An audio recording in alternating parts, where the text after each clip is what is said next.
안녕하세요. 저는 올해로 40대 초반이고 공무원으로 일을 하고 있습니다. 대학교 졸업하고 몇 년을 취업난 때문에 고생하다가 결국 뒤늦게 공무원 시험을 치게 되었지요. 평생 해왔던 게 공부였다 보니 공무원 시험에 합격하는 데까지는 준비 기간이 그렇게 오래 걸리지는 않았습니다. 하지만 9급으로 시작하기엔 적지 않은 나이였다 보니 남들보다 더 열심히 해야 인정받겠다 싶어서 일에만 매몰돼서 살았죠. 정신없이 바쁘게 살다 보니 제 나이가 30대 중반을 맞게 되었고 결혼 생각도 그때가 돼서야 겨우 생각할 수 있었네요. 나이가 있었다 보니 연애 결혼하는 것까지는 바라지도 않았습니다. 다만 할 수 있다면 최대한 마음 맞는 사람과 결혼을 하고 싶었어요. 그러던 중 같이 일하던 동료가 남편과의 만남을 주선해 주었습니다. 저보다 3살 어리다는 게 많이 부담스럽긴 했지만 막상 만나보니 말도 잘 통하고 사람도 참 괜찮아 보였어요. 결혼을 전제로 나간 소개자리였지만 짧은 기간이나마 서로 차근차근 알아보는 시간을 가져보자고 먼저 제안을 해왔죠. 연애하다가 결혼을 못하게 되면 시간적으로 제가 더 손해라는 걸 알고 있었지만 저도 흔쾌히 그렇게 하자고 했습니다. 바쁘게 산다고 30살 넘어서부터 연애 한번 제대로 못 해본 게 한이 돼서 그런 건 아니었습니다. 저희 부모님께서는 시간을 질질 끌게 있냐며 시간 낭비하지 말라고 했지만 앞으로 평생을 같이 하게 될 사람일지도 모르는데 한두 번 만나보고 결혼 준비부터 시작하고 싶지는 않았기에 그 제안이 저에게는 나쁘게 들리지 않았죠. 그래서 당시 남편과 연애부터 차근차근 시작하기로 했어요. 다만 저희도 나이가 나이였다 보니 연애 기간은 1년을 넘기지 말기로 정했습니다. 연애 중에 결혼 상대로 서로가 아닌 것 같다면 뒤도 돌아보지 말고 쿨하게 헤어지는 조건으로 연애를 시작하게 되었죠. 짧은 기간이었던 만큼 서로 알찬 연애를 했다고 생각했고 서로에 대해서 어느 정도 알게 되었고 평생을 함께할 배우자라는 확신을 서로 가졌기 때문에 합의했던 1년간의 연애를 마치고 저희는 곧바로 결혼 준비를 시작했습니다. 그때쯤부터 해서 남편이 저희 집에 인사도 드릴 겸 해서 자주 찾아뵙기 시작했습니다. 미래의 장인 장모님께 먼저 얼굴 도장부터 제대로 찍고 점수도 좀 따고 싶다면서 말이죠. 사실 그렇게까지 할 필요도 없었습니다. 저희 부모님은 이미 남편과 연애를 시작했을 때부터 결혼을 빨리 하라고 보채셨던 분들이었으니까요. 하나뿐인 딸이 취직 후에는 연애도 안 하고 일에만 매몰되어서 살았다 보니 늦은 나이 때문에 평생 결혼도 못하고 혼자 살게 될 거라 걱정하셨던 분들이셨거든요. 그런데 이제 진짜로 결혼을 하겠다고 하니 얼마나 좋으셨겠어요. 저희 부모님한테는 1등 사위가 별게 아니었습니다. 사지 멀쩡하고 자기 앞가림 정도만 할 수 있으면 된다시는 분들이셨거든요. 남편은 평범한 중소기업에 다니는 직장인이었습니다. 미래가 그렇게 유망한 회사는 아니었지만 그래도 한 군데서 8년 넘게 일한 걸 보면 근면성실함을 가지고 있는 사람이라고 생각했어요. 거기에 결혼 전부터 처가에 들락거리며 능글맞게 장인 장모님 하면서 친한 척을 하는데 저희 부모님께는 남편만큼 좋은 사윗감이 또 있나 싶으셨을 거예요. 공무원이 박봉이고 요즘은 기피 직업이라는 말이 많지만 제가 일 시작했을 때만 해도 그렇지 않았어요. 안정적이라는 장점 때문에 제가 공무원 준비할 당시에는 경쟁률도 엄청났습니다. 아무리 박봉이라지만 8년차 중소기업 대리였던 남편 월급과 비교해보면 제가 월급도 훨씬 잘 받았어요. 남편 말로는 회사가 과장까지는 조금 박한 편이지만 차장직급 달고부터는 대기업하고 비교해도 손색이 없는 대우를 받는다고 조금만 참으면 자기도 조금 상황이 피게 될 거라고 늘 말해왔습니다. 저는 그냥 맞벌이 생활하는 것만 해도 감지덕지라고 생각했고요. 아무튼 저희 집에서 남편이 열렬한 환영을 받은 데 비해서 시댁에서는 딱히 제가 환영을 받는 느낌은 아니었습니다. 처음 시댁에 인사를 드리러 갔을 때 예비며느리 왔다며 현관문에서부터 저를 반겨주셨지만 시어머니가 저를 쳐다보는 눈빛부터 느낌이 썩 좋지는 않았어요. 대신 시아버지의 경우에는 진짜로 저를 반겨주셨습니다. 그날 식사 시작하고 이야기 몇 마디 나누다가 판이하게 달랐던 두 분의 반응이 왜 그랬는지 대충 짐작은 할 수 있었어요. 아버님은 자식인 남편보다 저를 더 높게 쳐주셨어요. 말씀드렸다시피 그때 당시에는 공무원이 어느 정도 인정받는 분위기였거든요. 그리고 남편이 다니는 회사에 대한 믿음도 전혀 없으셨기도 했어요. 아버님은 남편이 처음 취직했을 때부터 회사가 별로 좋은 회사처럼 보이지 않는다며 몇 년 더 집에 있어도 되니 준비 더해서 더 조건 좋은 회사로 가거나 거기서 경력 조금만 쌓아서 이직을 하라는 식으로 쭉 남편을 설득해 오셨다고 하더라고요. 결국 남편이 고집을 부려서 그 회사에 여지껏 다니게 되었던 거였고요. 이직 이야기는 거의 매 해마다 하셨다는데도 불구하고 남편은 지금 회사가 마음에 든다며 고집을 부렸다고 하더라고요. 아버님 딴에는 결혼한다고 집에서 도와주지도 못하는 형편인데 남자가 한 달에 250도 안 되는 벌이로 저놈 저거 평생 장가는 갈 수나 있을지 싶으셨다고 걱정을 하셨다고 합니다. 그런데 나랏 일하는 사람을 며느리로 보게 되었다고 좋아하셨던 거고요. 그와 동시에 시어머니는 공무원이 공무원이지 뭐 나랏 일까지 한다고 축혀 세워주냐며 회사 못 들어가는 애들이 하는 게 공무원이라고 아버님 말을 자르면서 동시에 저를 깎아내리셨어요. 그러더니 오히려 땡 잡은 건 당신 아들이 아니라 저라는 식으로 말을 하더라고요. 어린 남자 데려가는데 돈은 많이 모아놓았느냐며 빈정거리더라고요. 말 끝나기 무섭게 아버님이 교양머리 없게 그딴 걸 질문이라고 하고 있냐며 집안 망신 시키지 말라고 성질을 부리셨습니다. 덕분에 그 자리에서 갑자기 두 분이 부부싸움을 시작하게 되었고요.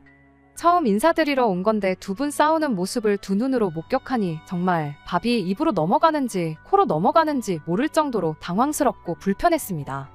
그래도 그날은 그 순간에 당황했던 것 말고는 분위기 자체는 나쁘지 않았고 저도 크게 실수한 건 없는 듯 싶었어요. 시어머니가 유별나다는 건 이미 알았지만 아버님이 경우가 밝은 분이셨고 시어머니가 선을 넘는 발언을 하면 제 앞에서 부부싸움을 하게 될지라도 뜯어말려주는 분이셨으니 결혼 후에도 크게 신경 쓸 문제는 아니겠구나 싶었습니다. 돈은 솔직히 남편과 비교해서 제가 훨씬 더 잘 모아놓았습니다. 제가 취직 조금 늦게 했다고 일에 매몰돼서 살았던 게 한몫했어요. 거기에 부모님 집에서 같이 살면서 생활비도 아낄 수 있었다 보니 돈을 모으기가 더 수월했었고요. 어느 정도 안정이 되고 나서 저도 친구들도 만나고 하고 싶었는데 막상 그때가 되니 친구들은 다 결혼을 해서 가정이 생기는 바람에 만날 친구들도 없어서 정말 돈 모으는 거 말고는 할 수 있는 게 없었습니다. 덕분에 결혼할 당시에 저는 이미 2억에 가까운 돈을 모아놓았어요. 9급으로 시작한 거 치고 엄청 잘 모은 편이죠. 당시 남편은 8년차 직장인이었지만 모아놓은 돈이 고작 4천만 원에 불과했습니다. 제가 모아놓은 돈의 반이반도 안 되는 금액이었죠. 그나마도 원래는 3천 조금 넘게 모아놓은 게 전부였는데 저랑 연애 시작하고 나서 결혼자금 모으겠다고 1,000만 원을 더 모아놓은 상황이었어요.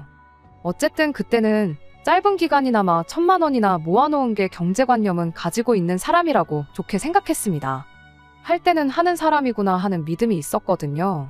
지금보다 앞으로 결혼하고 나서가 가장 중요하다고 생각했기에 살림 합치고부터 잘하면 된다고 생각했어요. 상견례를 진행할 당시에는 시어머니가 의외로 아무 말도 없으셨습니다. 저희 부모님 앞에서 또 저를 깎아내리면서 남편을 축혀 세워주면 어쩌나 걱정했는데 아버님이 사전에 잘 이야기를 한 건지 오히려 먼저 농담도 하고 좋은 시어머니인 척 연기를 하셨죠. 그때까지만 해도 앞으로 결혼하고 나면 물을 수 없게 되는 거니 시어머니 딴에도 처음에는 그랬지만 앞으로는 저라 잘 지내보고자 성질을 누그러뜨리고 있는 거라 생각했어요. 어쨌든 간에 제가 돈도 더 많이 해오는 상황에 벌이도 더 좋은데 제가 나이 몇 살 많다고 꿀릴 게 없다는 생각이었죠. 그런데 그게 아니었어요. 시어머니는 이왕 이렇게 된 거 결혼 후에 시집살이라도 호되게 시켜서 분풀이라도 해야겠다는 심정인가 싶더라고요. 집은 오롯이 제 돈으로 30년도 더 된 14평 아파트를 하나 장만했습니다. 연식이 연식이니만큼 재건축에 대한 기대도 있었기에 거주뿐만 아니라 투자까지 2마리 토끼를 한 번에 잡은 거라 생각했어요. 실제로 집을 사고부터 집값이 많이 오르기도 했고요. 남편이 모아놓은 돈으로 인테리어 약간 고치고 혼수랑 중고차 한 대를 장만했습니다. 모든 게 순탄하게 흘러가는 듯 싶었는데 시어머니가 난데없이 집계약은 공동명의로 했느냐고 묻더라고요. 집은 순전히 전부 제 돈으로 구했던 것이었기에 제 명의로 했습니다. 결혼했지만 경제권을 합치지 않고 따로 관리하기로 하기도 했고 남편이 해오는 혼수며 기타 등등 비용을 생각하더라도 제가 몇 배나 돈을 더 쓴 건데 제 명의로 하는 게 당연한 거라 생각했어요. 시어머니는 그 이야기를 듣더니 욕심이 너무 험한 거 아니냐고 뭐라고 하더군요. 남편 돈으로 중고차 한 대 산 걸 가지고 뭐라고 하더라고요. 차는 솔직히 저 편하자고 산 거 맞아요. 일단 남편이 면허가 없기도 하고요. 그런데도 굳이 차를 산 이유는 집 위치가 남편 출퇴근하기에는 괜찮은 편이지만 저의 경우는 아니었거든요. 그런데 시어머니는 내 아들 돈으로 차 한 대 뽑는다고 할 때부터 알아봤는데 집이며 차며 다 네 거 하면 우리 아들 이름으로 된 건 뭐가 있느냐고 한 소리를 하는 거예요. 제가 뭐 한 대의 억소리 나는 외제차를 뽑은 것도 아니고 800만 원 주고 10만 킬로 넘게 탄 국산 준중형 차 하나 중고로 얻은 건데 이런 소리까지 들어야 하나 싶었습니다. 시어머니는 내가 내 자식을 얼마나 귀하게 키웠는데 어디 다 늙은 걸 며느리라고 데리고 와서 내 아들이 기도 못 펴고 부려먹히며 살게 되었다고 악담을 퍼붓더라고요. 너무 화가 나서 애초에 이럴 거면 결혼 허락은 왜 해줬냐 말하고 전화 끊어버렸어요. 그날 남편이 집에 와서 저한테 싹싹 빌면서 사과했죠. 시아버지도 저녁에 전화를 하셔서는 어머님 대신 사과를 하셨어요. 자기가 옆에 있었으면 그런 말 못하게 막았을 텐데 미안하다고요. 집에서 두 사람이 제 편을 들어주면 시어머니도 덜할 줄 알았는데 제 생각이 틀렸던 겁니다. 그렇게 시어머니는 결혼 생활 내내 사사건건이 저한테 시비를 걸면서 저를 까내리지 못해 안달이었어요. 그렇게라도 하지 않으면 당신 아들이 제대로 대접 못 받고 마누라 눈치 보면서 살 줄 알았나 보더군요. 반대로는 생각을 못했을까요? 시자짓 갑질 한번 저한테 할 때마다 그만큼 남편이 제 눈치를 봐야 한다는 사실을 말이에요.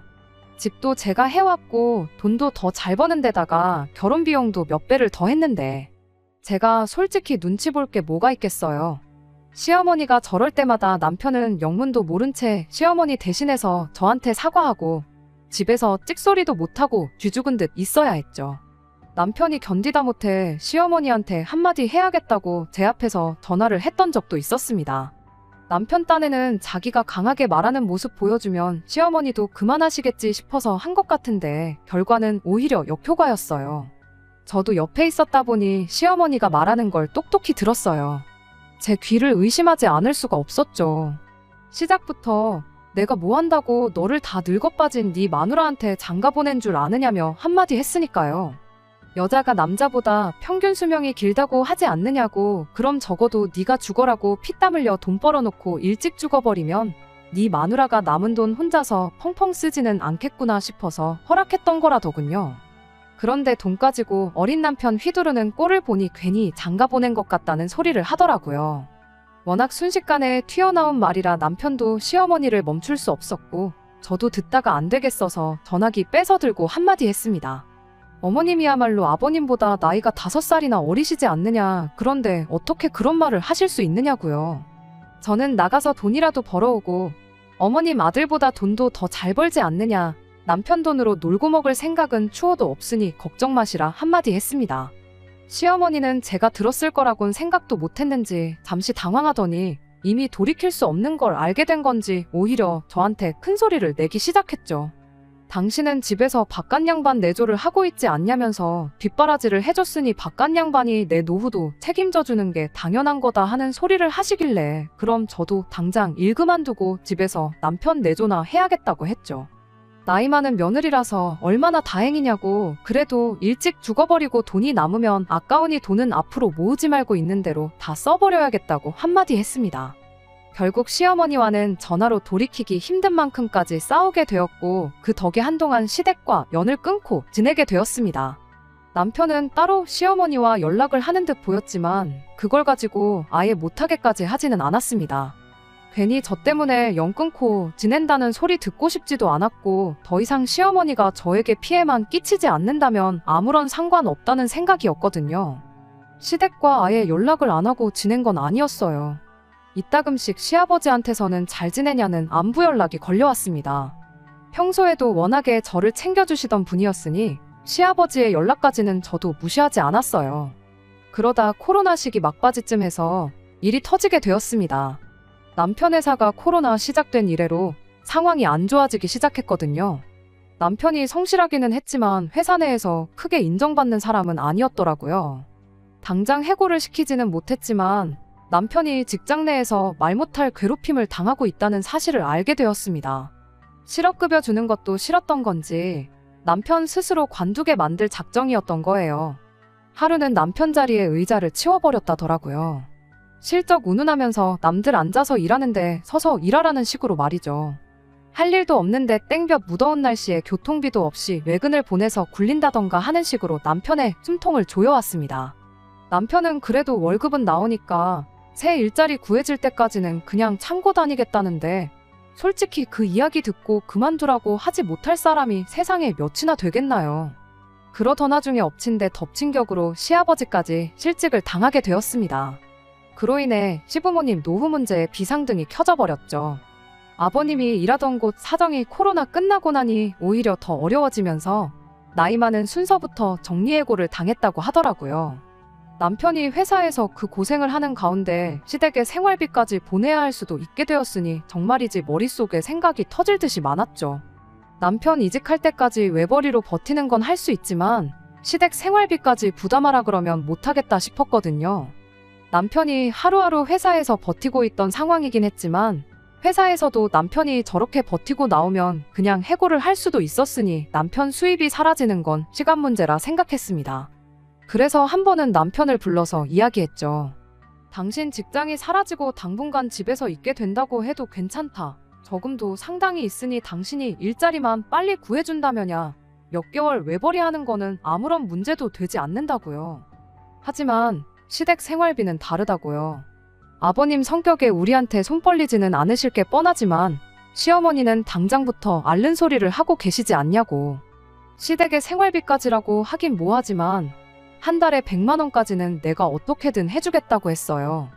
대신 조건을 하나 붙였습니다. 시어머니한테 생활비가 필요하면 나한테 직접 연락해서 나한테 직접 받아가시는 조건이라고요. 시어머니 기를 죽이거나 그러려는 생각은 절대 아니었습니다.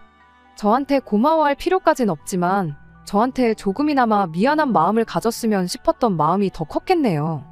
그런데 또 연 끊고 지내던 며느리한테 연락해서 생활비 타가는 건 시어머니 입장에서 자존심이 엄청 상하는 일이었나 봐요.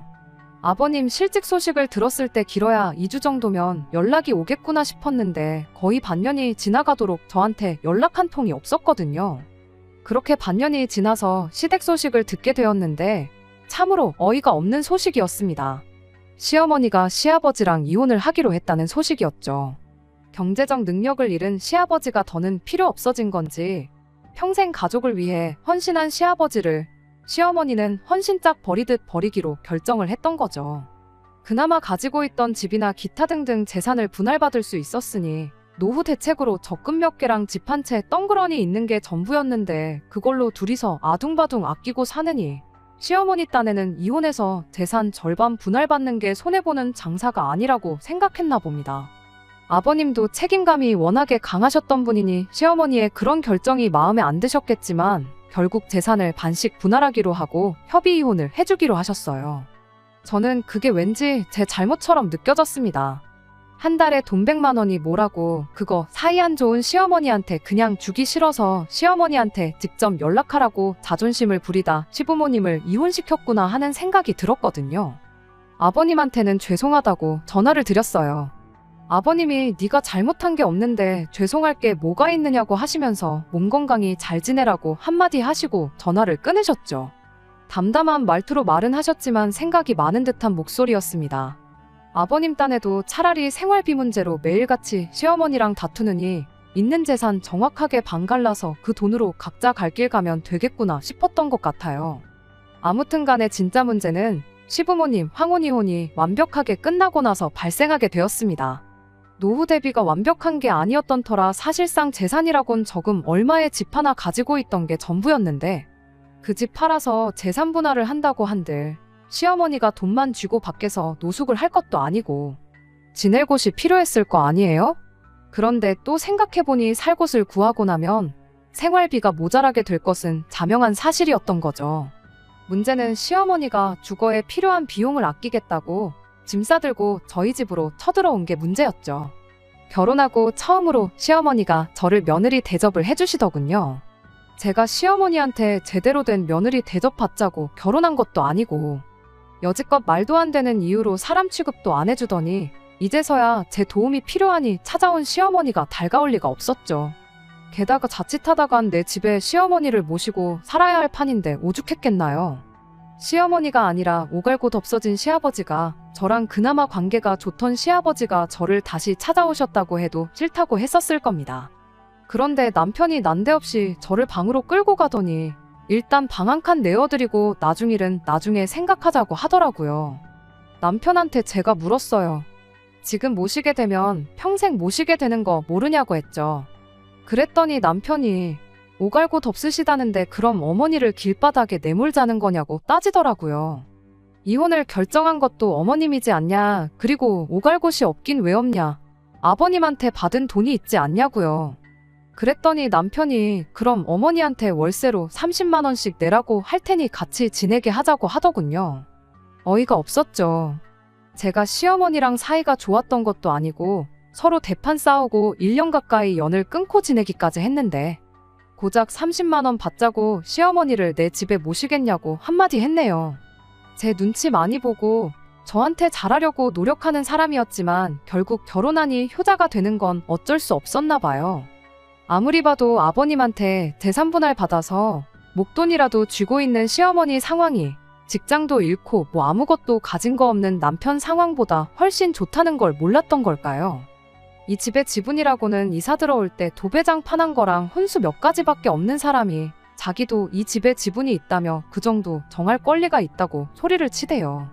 시어머니도 제가 웬만해선 마음을 바꾸지 않겠다는 걸 알았는지 내 그럴 줄 알았다고 그따구로 내 아들 휘어잡을 거면 그냥 이혼을 해라 하는 식으로 강하게 나오더군요. 순간 이혼하라는 이야기를 직접 꺼내주셨는데 못할 게 뭐가 있겠냐 싶은 생각이 들었어요. 그래서 알겠다고 대답했죠. 시어머니는 제가 이렇게 나올 걸 미리 계산이라도 했던 건지 그럼 집은 두고 저만 나가라더군요. 순전히 내 돈으로만 들어간 내 집인데 내가 미쳤다고 집을 포기하게 했냐고, 도배장 판할 때 들어간 돈이랑 혼수할 때 들어간 돈, 그리고 자동차도 돌려줄 테니 두 사람 보고 나가라고 했습니다. 당장 오갈 곳이 없으니 집을 포기할 수는 없다고 나오더군요. 저도 생각해보니 암만 내 집이 최고라고 하지만 결혼 생활 시작부터 남편과 함께한 이 집에서 혼자 지내게 될 텐데 이혼하고 나서도 그 기분이 똑같을까 싶더라고요. 어차피 저는 친정으로 돌아가면 되겠다 싶었고 그래서 여차저차 절충해서 그 집을 시어머니한테 팔기로 했습니다. 재개발 소식과 이런저런 이유로 집값이 제가 처음 샀을 때보다 1억이 넘게 오른 상황이었기도 해서 시어머니가 이혼하면서 분할받은 돈과 결혼 생활하면서 모아놓은 돈은 제가 다 가지고 오는 조건으로 집을 남편에게 넘기기로 했어요. 돌려줘야 할 혼수니 재산분할이니 이런 거 머리 아프게 고민할 바에 깔끔하게 그러는 게 서로 더 편하겠다 싶었거든요. 제 이혼 소식을 전해 들은 친정 부모님이 저한테 많이 미안해하셨어요. 딸내미 늦게 시집 보낸다고 제대로 봐야 할 사람 됨됨이를 면밀히 보지 않았다면서 제 이혼이 당신들 책임이라며 자책하셨습니다. 저라고 뭐 이런 사람들인 줄 알았겠냐며 미안해하실 필요 없다고 말했죠. 그래도 집을 내주고 온 게 손해본 느낌이라며 안타까워하셨어요. 재개발이며 뭐며 앞으로 집값이 오를 일만 있는데 이혼하고 전세 같은 거 주면 되는 거였지 않냐며 너무 성급하게 결정을 내린 거 아니냐고 하셨습니다. 저도 그런 느낌이 없지 않아 있기는 했는데 이미 물 건너간 거 후회해서 뭐하나 싶었습니다. 빨리 이혼 결심하고 그 집구석 손절한 게 더 잘한 일이다 생각하고 괜찮다고 웃어넘겼어요. 그렇게 제 짧디 짧은 결혼 생활을 마무리하게 되었습니다. 결과적으로는 잘 풀린 것 같아요. 제가 이렇게 이혼한 지 2년이 다 되어가는 지금에 와서 사연을 적게 된 이유는 얼마 전 시아버지와 남편을 만나고 왔기 때문입니다. 시아버지가 재혼을 하게 되었다며 먼저 저한테 연락을 해왔거든요. 이혼 후에 연락을 따로 주고받지 않았는데 듣자 하니 아버님은 재산분할한 돈으로 고등학교 때 고향 친구였던 분과 식당을 하나 차리셨다더군요. 그 짧은 사이에 아버님 식당은 놀라울 만한 성공을 거두게 되었고 같이 사업을 시작한 그 고향 친구분과 재혼을 하기로 했다는 거죠. 남편은 아버님 결혼식장에서 만나게 되었어요. 이혼했으니 불편한 사이긴 했지만 그렇다고 굳이 피하거나 숨을 이유도 없다 생각해서 오랜만이라고 인사를 했죠. 아는 사람이라고는 한 명도 없으니 끝나고 남편하고 오랜만에 같이 식사도 했고요. 남편이 잘하지도 않는 술을 대낮부터 마시며 신세 한탄을 하기 시작했어요. 저랑 살 때가 좋았다면서 신경질적인 어머니랑 둘이서 사는 게 지친다더라고요. 재개발 노리고 저한테 집을 사갔는데 집값은 오히려 제가 처음 집을 샀을 때 가격으로 내려갔고 재개발도 요즘 공사 비용 때문에 오히려 주민들이 반대를 하는 분위기라며 완전 망했다는 소리를 하더군요. 식사 말미에는 술에 취해가지고 어떻게 아버지가 가족들을 내팽개치고 이렇게 재혼을 할 수 있냐며 아버님이 가족들을 배신했다니 어쨌다니 하는 소리를 하길래 정신 똑바로 차리라고 한마디 해주고 자리에서 일어났습니다. 아버님 힘들 때 먼저 배신한 게 누군데 이제 와서 그딴 소리를 하느냐고요. 인과응보라는 말은 드러나 봤냐고. 집값이 내려간 것도 아버님이 재혼한 것도 지은 죄가 있으니 돌려받는 거고 이 상황을 선택한 건 다른 누가 아니고 당신하고 당신 어머니니 어디 가서 탓하지 말라 한마디 해주고 왔네요. 나오는 길에 아버님한테는 재혼 축하드린다고 앞으로 행복하게 잘 지내시라고 해주고 왔고요. 속이 후련해져서 이렇게 이혼한 지 2년이나 지나서 짧게나마 제 이야기를 적어보내게 되었습니다. 결국 제가 이혼했다는 사실은 변함이 없지만 저런 남편과 시어머니와 평생을 함께하는 것보다 지금 제 삶이 훨씬 나은 것 같아 마음은 편해졌네요. 끝까지 들어주셔서 감사합니다. 오늘의 사연은 여기까지입니다. 구독과 좋아요, 알람 설정 부탁드리고 더 좋은 사연으로 다시 찾아뵙겠습니다. 감사합니다.